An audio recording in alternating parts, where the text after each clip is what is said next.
L'intelligence artificielle continue de faire son chemin au Cameroun et cela se fait ressentir à travers ce énième colloque organisé par le consortium formé par l'Université de Bangui, l'AMIPRO Malo et l'École nationale supérieure polytechnique. Cette fois-ci, nous sommes au Centre national du développement du numérique universitaire. Quelques éléments de ce colloque vous sont présentés dans ce reportage. Rappelons que nous sommes disponibles pour valoriser les conférences et résultats de recherche des chercheurs camerounais. Et pour vous informer de la météorologie au Cameroun, rendez-vous directement sur leur site et page officielle.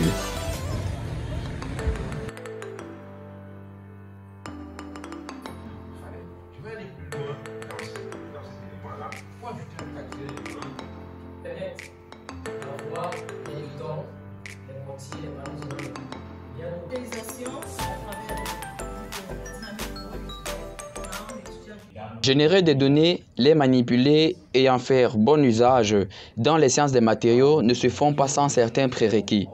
L'Afrique centrale étant en plein développement, la construction de nouveaux bâtiments et des œuvres publiques nécessite des matériaux de qualité.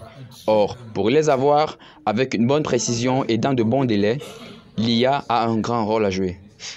Il faut savoir que la donnée est très importante pour les modèles d'IA. Comme le précédent a dit, c'est le carburant. Généralement, on dit que c'est la matière première. Durant ce colloque, les intervenants ont eu la possibilité de présenter quelques bases et avancées de l'IA, de la génération des données à la collecte des données, en passant par leur analyse.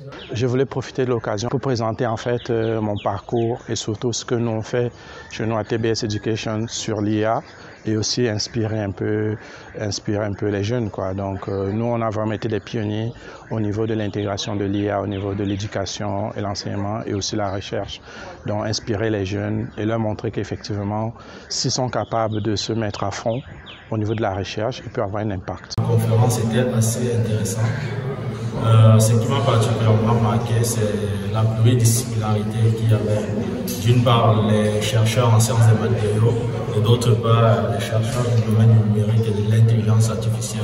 Je pense que c'est une belle initiative parce que dans le domaine des sciences des matériaux, on n'a pas souvent l'occasion de pouvoir valoriser les données qu'on obtient dans le sens prédictif, comment les utiliser pour prédire ce qui peut se passer dans le futur. Je pense qu'en couplant ces deux expertises-là, l'expert du sciences des matériaux et l'expert de l'intelligence artificielle, ça donne une ouverture à d'autres horizons scientifiques qui pourraient être assez intéressants.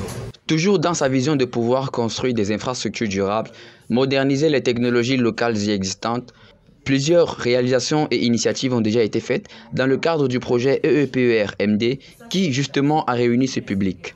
Bon, en ce qui concerne les objectifs de EEPER-MD, le principal objectif est de pouvoir utiliser les savoirs et les savoir-faire traditionnels pour pouvoir construire des infrastructures durables. Déjà en ce qui concerne l'aspect digitalisation, voilà, nous avons organisé plusieurs séminaires sur l'impression 3D pour voir comment est-ce qu'on peut imprimer des bétons, comment est-ce qu'on peut imprimer des maisons, voilà, des routes aussi, pourquoi pas. Certes, le projet tirant vers sa fin, des collaborations avec des entreprises et initiatives locales dans les bâtiments et travaux publics sont en train de naître. Parmi les prochaines étapes, rendez-vous début janvier pour une exposition sur les résultats du projet.